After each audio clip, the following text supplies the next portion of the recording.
श्री गणेशाय नमः। श्री सरस्वते नमः। श्री गुरुभ्यो नमः। जगद्गुरु नरेंद्राचार्य महाराज की जय।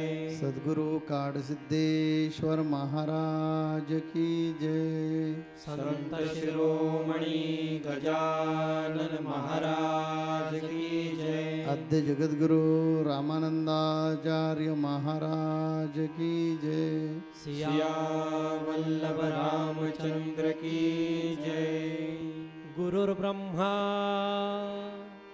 गुरुर्विष्णु गुरुर्देवो महेश्वरा। गुरुर्साक्षात् परब्रह्म तस्मै श्री गुरवे नमः। सार्थ श्री ज्ञानेश्वरी अध्याय 3 श्रीराम। या बोला श्री अच्युतो म्हणतसे विस्मतो। अर्जुन हा ध्वनितू अभिप्रायो। जे बुद्धियोगू सांगता सांख्यमत संस्था। प्रकटिली स्वभावता प्रसंगे आम्ही। तो उद्देशू तू नेणसीची म्हणवणे शोभलासे वायांचे। तरी आता जाणे म्याची उक्त दोन्ही।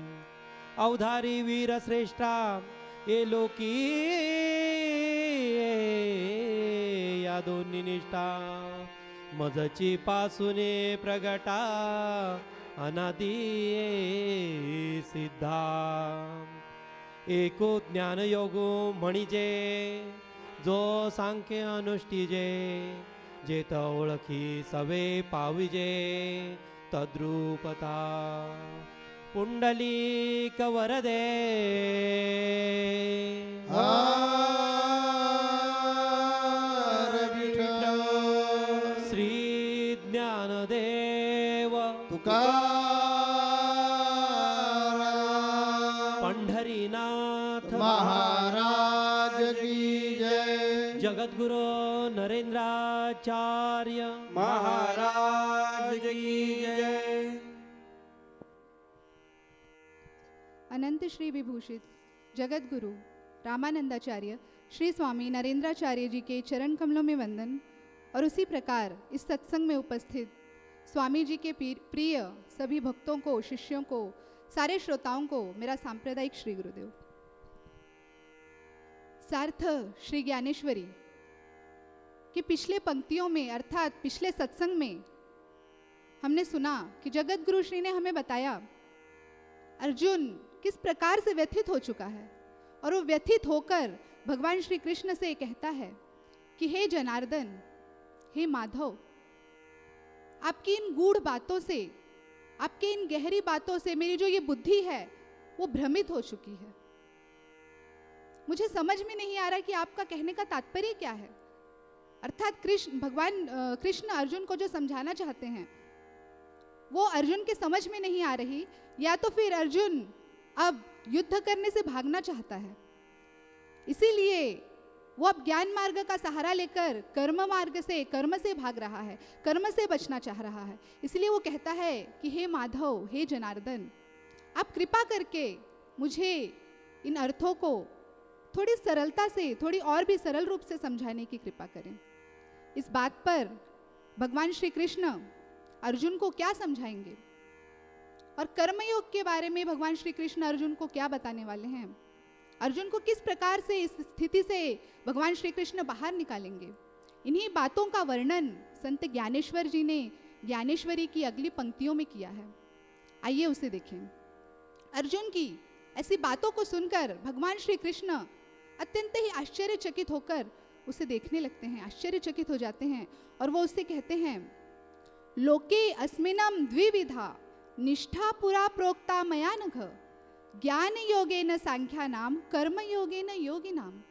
अर्थात भगवान श्री कृष्ण कहते हैं कि हे अर्जुन, हे पार्थ, तुम इस प्रकार से व्यथित ना हो, तुम इस प्रकार से दुखी ना हो, इस प्रकार से हार मत मानो। जो भी मैं तुम्हें बताना चाहता हूँ, जो मैं तुम्हें बताना चाहता हूँ, वो प्राधान्य रूप से कर्म मार्ग ही है। कर्मयोग के बारे में ही मैं तुम्हें प्राधान्य रूप से बताना चाहता हूँ।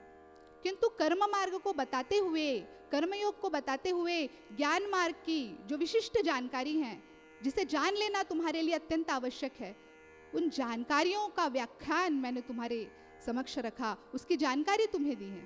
किंतु ये दोनों ही मार्ग जो हैं वो भिन्न भिन्न हैं। यहाँ पर संत ज्ञानेश्वर जी ने बहुत ही सुंदर उदाहरण हमें दिया है।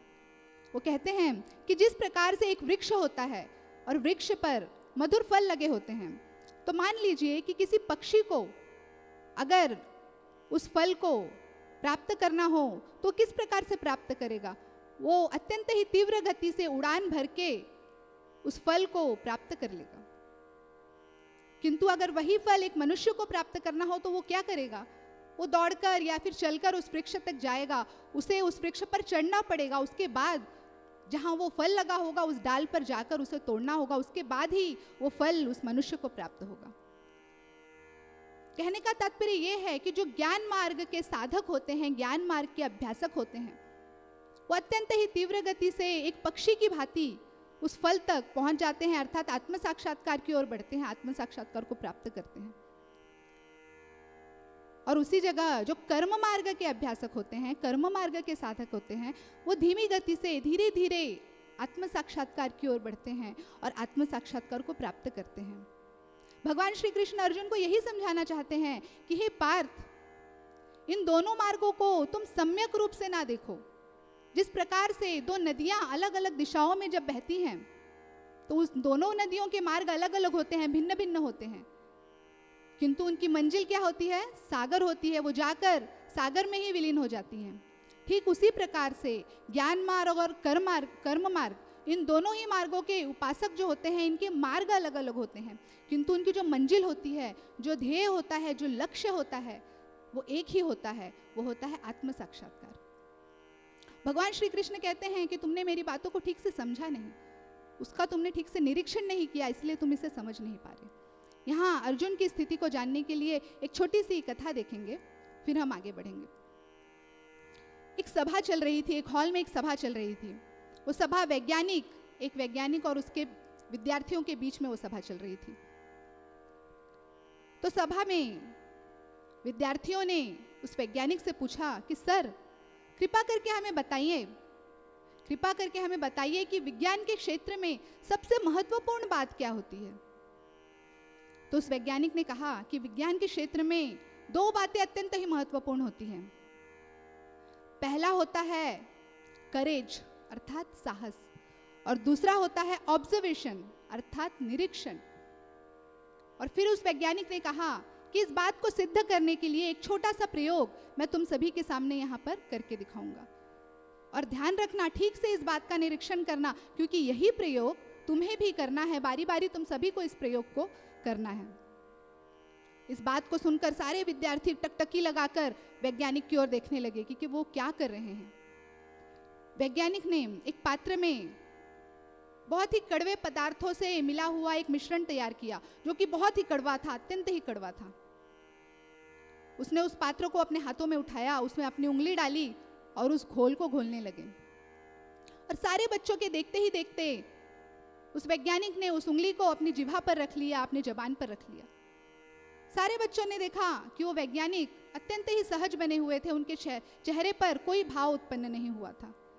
इस बात को देखकर सारे बच्चे हैरान रह गए।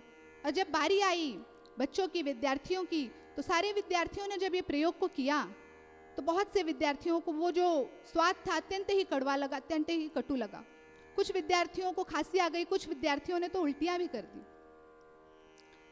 जब सारे बच्चों की बारी खत्म हो गई तो सारे बच्चों के मन में एक ही सवाल था, एक ही प्रश्न था कि सर, इतने कड़वे घोल को, इतने कड़वे स्वाद को चखने के बाद भी आप इतने सहज कैसे बने हुए थे।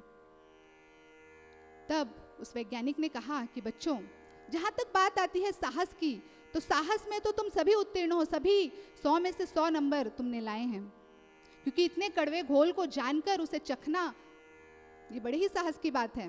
किंतु जहाँ बात आती है निरीक्षण की, वहाँ पर तुम सभी के सभी फेल हो गए, क्योंकि प्रोफेसर वो वैज्ञानिक कहता है, क्योंकि जो घोल, जिस घोल में जो उंगली मैंने डाली थी वही उंगली मैंने अपनी जिह्वा पर नहीं रखी थी, मैंने दूसरी उंगली अपनी जबान पर रखी थी, इसीलिए मैं इतना सहज बना हुआ था और इसीलिए मेरे चेहरे पर कोई भी भाव उत्पन्न नहीं हुआ। तो कहने का तात्पर्य ये है कि हम भी हमारे जीवन में सद्गुरु हमें जो भी उपदेश देते हैं, वो जो भी हमें सीख सिखाते हैं, जो भी सीख देते हैं, उसको जब हम ठीक से नहीं समझते, उसका निरीक्षण जब हम ठीक से नहीं कर पाते, तो हम अपने जीवन में दुखी होते हैं, हमें दुख का सामना करना पड़ता है। यही बात भगवान श्री कृष्ण अर्जुन को समझा रहे हैं कि हे पार्थ, तुम ठीक से मेरी बातों का निरीक्षण करो तो तुम समझ जाओगे। इस कर्मयोग के बारे में भगवान श्री कृष्ण अर्जुन से कहते हैं कि हे अर्जुन, ये कर्म भूमि है। चूंकि भगवान श्री कृष्ण ये जान चुके हैं कि अर्जुन जो है वो ज्ञान मार्ग का सहारा लेकर कर्म करने से बचना चाह रहा है, ये बात भगवान श्री कृष्ण जान चुके हैं, और इसीलिए भगवान श्री कृष्ण अर्जुन से कहते हैं कि हे अर्जुन, ये कर्म भूमि है और यहाँ आकर हम सभी को कर्म करना ही पड़ता है। और अगर तुम ऐसा सोचो कि मैं कोई भी कर्म ना करूं, यूं ही बैठा रहूं या यूं ही सोया रहूं, लेटा रहूं, मैं कुछ भी ना करूं तो मैं कर्म करने से बच जाऊंगा, तो ये कदापि संभव नहीं है। ये केवल और केवल तुम्हारी भ्रांति होगी, क्योंकि जब तुम कर्म नहीं करते तो भी तुम्हारी जो इंद्रियां होती हैं वो तो कार्यरत रहती ही हैं। उदाहरणार्थ, वातावरण में उपस्थित आवाज को सुनने के लिए तुम्हारी श्रवणेंद्रियां जो हैं, जो तुम्हारे कान हैं, वो बाध्य हैं। आंखें इस वातावरण को, इस सृष्टि को देखने के लिए बाध्य है। ठीक उसी प्रकार से जो श्वसन क्रिया तुम्हारी चल रही है, उस श्वसन क्रिया के रुकते ही इंसान क्या हो जाता है? मृत हो जाता है। तो जो श्वसन क्रिया चालू है, वो क्रिया तो अविरत चलती ही रहती है जब तक मनुष्य जीवित रहता है। और भगवान श्री कृष्ण कहते हैं कि इंद्रियों की तो बात ही छोड़ो, अगर तुम कर्म करने के बारे में सोचते भी हो तो भी तुम्हारे द्वारा कर्म होता है। इसीलिए भगवान श्री कृष्ण कहते हैं कि इसीलिए इस दुनिया में, इस जगत में कोई भी प्राणी, कोई भी मनुष्य एक भी पल के लिए, एक भी क्षण के लिए कर्म किए बिना नहीं रह सकता। कर्म उसे करना ही पड़ता है। इस प्रकृति से अर्जित गुणों के अनुसार विवश होकर हमें कर्म करना पड़ता है। और भगवान श्री कृष्ण कहते हैं, जो मैंने तुम्हें ज्ञानियों के विषय में कहा था कि जो ज्ञानी होते हैं वो निष्कर्मीय होते हैं। वो किस प्रकार से? वो इस प्रकार से, इस बात को जानने से पूर्व हमें ये बात समझना अत्यंत आवश्यक है कि जो आत्म साक्षात्कारी होते हैं वो साधारण मनुष्य से भी ज्यादा, साधारण मनुष्य से भी अधिक सजगता से और प्रवीणता से अपने सारे कर्मों को पूरा करते हैं, अपने सारे फर्ज को वो निभाते हैं। फिर वो निष्कर्मीय किस प्रकार से कहलाते हैं?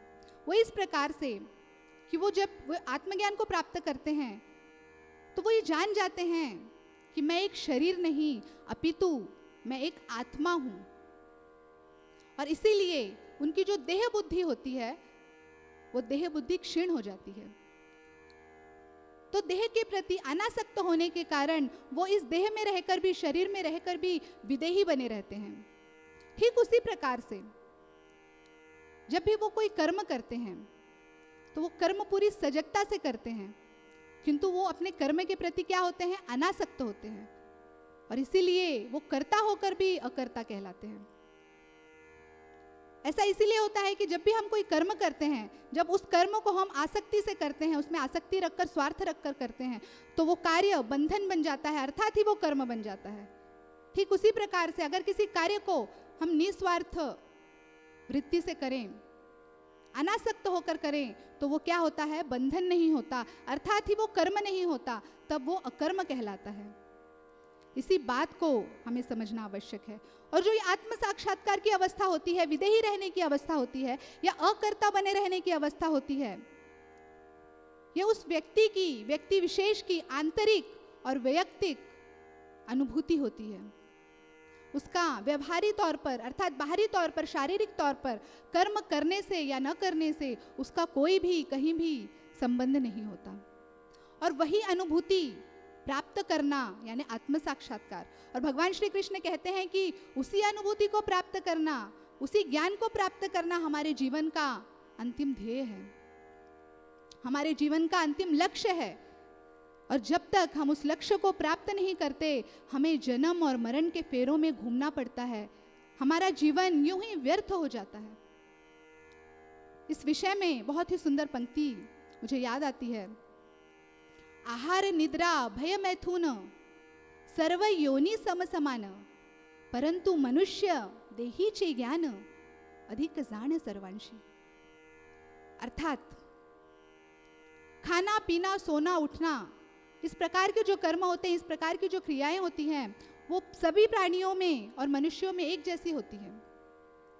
किंतु मनुष्य को विशिष्ट बुद्धि जो प्राप्त होती है, उस बुद्धि के बल पर, उस बुद्धि के जोर पर वो उस आत्मज्ञान को प्राप्त कर सकता है। अर्थात इस जन्म में आकर अगर वो योग्य कर्म करे तो वो नर से नारायण बन सकता है। इस प्रकार का विशेष ज्ञान केवल और केवल मनुष्यों को ही प्राप्त होता है। अब कई लोगों के मन में ये सवाल होगा, ये प्रश्न होगा कि हम निष्कर्मीय कैसे बने? निष्कर्मीय तो आत्मज्ञानी बनते हैं, फिर हम योग्य कर्म किस प्रकार से करें? इस विषय में स्वामी विवेकानंद जी कहते हैं कि हम अपने जीवन में जो भी कार्य करते हैं, उस कार्य को अगर हम पूरी एकाग्रता से करें तो वो कार्य, वो कर्म क्या होता है? योग्य होता है।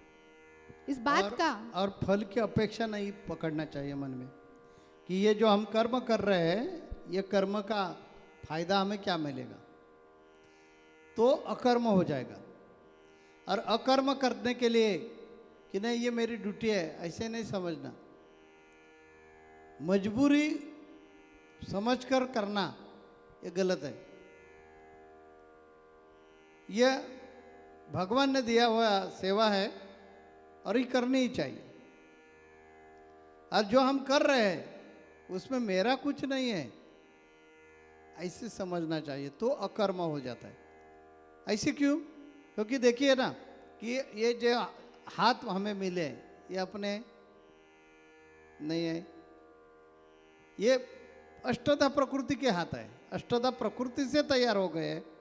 आकाश, पृथ्वी, अग्नि, वायु, पानी और 3 गुण ऐसे मिलकर ये अष्टधा प्रकृति बनती है। और ये अष्टधा प्रकृति से यह हमारा शरीर तैयार होता है। तो इस शरीर के जो हाथ है, ये हाथों ने कर्म किया, उसमें तुम्हारा क्या है? ये दिमाग तुमने कहाँ से लाया? वो तो भगवान ने दिया है। आर्थिक स्थिति तुमने कहाँ से लाई? वो तो भगवान ने दी है। ये धराधाम पर हमारा कुछ भी नहीं है। इस कारण तो हमारे सगे सोहरे नातेवाईक जो है, जब लाश जलाते हैं तो लाश जलाते समय वो लाश का कितना भी 7-12 हो, कितनी भी जमीन हो, 200 एकड़ हो या 400 एकड़ हो, वो जमीन में कभी भी लेते नहीं है। सार्वजनिक तौर पर जो जमीन रहती है, जिसको स्मशान घाट बोला जाता है, स्मशान भूमि बोली जाता है, उधर लेते हैं। और उसमें से कितना, समझो स्मशान बहुत बड़ा है, लेकिन उसमें से कितनी जमीन देते हैं? सिर्फ 3.5 हाथ। इसमें ही भाई रहने का। इस कारण जो बेटा रहता है ना, वो जगह फिक्स करते हैं, उसमें ही चिता रची जाती है और उस पर वो लाश रखते हैं और उनको अग्नि संस्कार हो जाता है। वो अग्नि संस्कार हो गया, चलो मैंने इधर अग्नि संस्कार करवाया, ये भूमि मेरी है, नहीं चलेगी भाई, 3 दिन के बाद रक्षा विसर्जन करनी पड़ेगी। तो ये सोचना जरूरी है। योगी पुरुष ये सोचते हैं कि उनके हाथों से भी कर्म होता है। आप जियो और दूसरों को जीने में मदद करो। जो उनका संदेश है, वो संदेश यही बताते हैं कि भाई आप कार्य करो, समाज के लिए जियो, जड़ मूड़ का उद्धार करने के लिए जितना ये शरीर उनके उपयोगी आ जाएगा, उनका कार्य, उतना कार्य करो।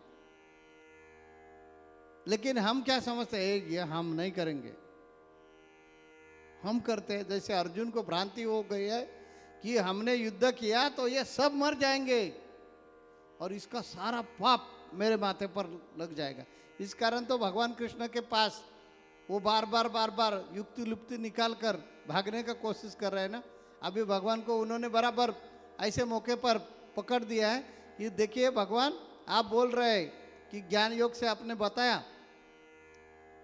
कि ये सब कर्म करके पाप लगता है, तो ये हिंसा मुझे क्यों करने को मजबूर कर रहे हैं? अरे गोलमाल करवा के हमें क्यों फंसा रहे हैं? ये उचित नहीं, ऐसे मुझे लग रहा है। तो मेरे लायक जो कुछ है वो मुझे बताइए। ऐसे करवा कर वो बराबर संधि मिलवाकर भागने का उनका प्रयास है। हमने पिछले सत्संग में बताया है कि अर्जुन युद्ध को डरते नहीं है, अर्जुन कायर नहीं है, ये ध्यान में रखिए। लेकिन वो पाप के लिए डर रहा है। पाप नहीं होना चाहिए हाथों से, क्योंकि उनको ज्ञान हुआ है ना कि जो जो कर्म करते हैं वो गलत कर्म से पाप हो जाता है। ये ज्ञान हो गया है तो भगवान कृष्ण उनको फिर रास्ते पर लाने के लिए उनको समझा रहे हैं कि देखिए अर्जुन, कि नदियाँ, दो नदियाँ अलग अलग दिशा से बहती है, लेकिन दोनों का मकसद एक रहता है, समुंदर। वो दोनों को विरुद्ध दिशा से बहाकर समुंदर में आना पड़ता है। वैसे ये दो मार्ग है। अभी तक हमने आपको दो ही मार्ग बताया है और इसमें इतना आपको संभ्रम हो गया है। वास्तविक मुझे कहने का मतलब अलग था, आपको समझाने का मकसद मेरा अलग था, लेकिन आपने समझ कर नहीं लिया है, इस कारण आपको ये भ्रम पैदा हो गया है। जो हमने ज्ञान योग में आपको बताया ना, वो भी मैंने ही कहा है। और अभी कर्म मार्ग का हम पुरस्कार कर रहे हैं, कर्म मार्ग के बारे में आपको जो बता रहे हैं वो भी हम ही कह रहे हैं।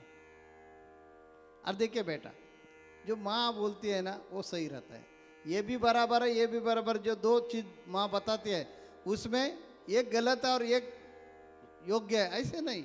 वो दो बातें दो कारण के लिए योग्य ही है। वैसे है कि कर्म मार्ग भी योग्य है और ज्ञान मार्ग भी योग्य है। और अर्जुन मुझे ये बताइए कि आपने ऐसा मन में रख दिया कि मैं युद्ध नहीं करूंगा, यानी कर्म नहीं करूंगा और कर्म मार्ग से नहीं जाऊंगा। अरे कर्म मार्ग ये ऐसी चीज है कि कुछ भी नहीं किया तो भी कर्म हो जाता है। समय आपके लिए रुकने वाला है? बिल्कुल नहीं। समय अपना हिसाब जो है वो करके निकल जाएगा ना, बाद में पश्चाताप आपको हो जाएगा। अभी देखिए, आप सोचो कि मुझे कुछ करने का नहीं, और मन को पूछे कि कुछ करने का नहीं, तो कान सुनने के लिए तैयार है क्या? आपके कान ये बात सुनने के लिए तैयार है क्या? नहीं। आपके आंख सामने जो चल रहा है वो देखने के लिए तैयार नहीं है? तैयार है। उनको कर्म करना पड़ता है। कान कान का काम करेगा, आंख आंख के काम करेंगे, हाथ हाथ के काम करेंगे, बुद्धि बुद्धि का काम करेंगे, तो उसमें बचा क्या है वो बताइए ना। तो युद्ध भूमि पर आपको लड़ाई ही करनी पड़ेगी, उससे छुटकारा नहीं है। वही कर्म है। तो भागने की जरूरत क्या है? किसके लिए भाग रहे हैं? आपको ये कर्म करना ही पड़ेगा। यही मैं कर्म मार्ग में बता रहे हैं। अभी हम आपको सविस्तर रूप में बताने वाले हैं। अभी हमने संक्षिप्त रूप में बताया ना, तो आपको जमलिंग हो गया, आपको भ्रम पैदा हुआ। ज्ञान मार्ग और कर्म मार्ग आप दोनों आपने मिक्स किया और हमारे सामने ऐसा प्रश्न निर्माण किया कि मुझे इतना आप सब बता रहे हैं, ये योग्य है, मुझे भी पड़ता है, तो मुझे युद्ध में क्यों खदेड़ते हैं, युद्ध में क्यों ढकल रहे हैं? यह भ्रम पैदा हुआ, इसी कारण आपने ये प्रश्न निर्माण किया अर्जुन। लेकिन ये ध्यान में रख, कर्म किसी से छूटेगा नहीं। कर्मणे वाधिकारस्ते मां फलेषु कदाचन।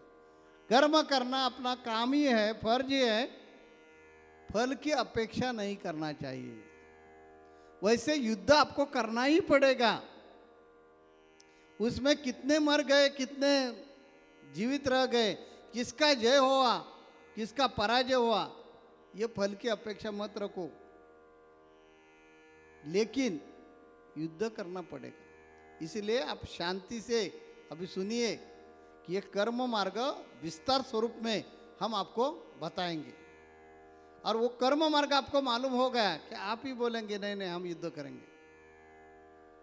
समझ में आ गया ना अर्जुन? हाँ, आप ही तैयार हो जाएंगे युद्ध करने के लिए, लेकिन आपको सविस्तर समझना जरूरी है। इस कारण और भी स्पष्टता से हम आपको बताते हैं। ऐसे कहकर भगवान ने, अर्जुन ने जो प्रश्न निर्माण किया था उनका जवाब भगवान ने अर्जुन को दिया है। अभी अर्जुन क्या कर रहे हैं, क्या करेगा, कौन सा प्रश्न निर्माण करेगा या भगवान का सुनेगा, यह प्रश्न से चुपचाप बैठकर भगवान जो बताता है वो मार्ग का स्वीकार करेगा या वापस भगवान को दूसरा प्रश्न निर्माण करेगा, ये सुनना जरूरी है। इसी कारण अगले सत्संग में आना आवश्यक है। इस कारण हम इधर हमारे वाणी को विराम देते हैं और आपकी राह अगले सत्संग में जरूर देखते हैं। जगत गुरु नरेंद्राचार्य महाराज की जय। सद्गुरु काड सिद्धेश्वर महाराज की जय। संत शिरोमणि गजानन महाराज की जय। आद्य जगत गुरु रामानंदाचार्य महाराज की जय। सिया वल्लभ रामचंद्र की जय।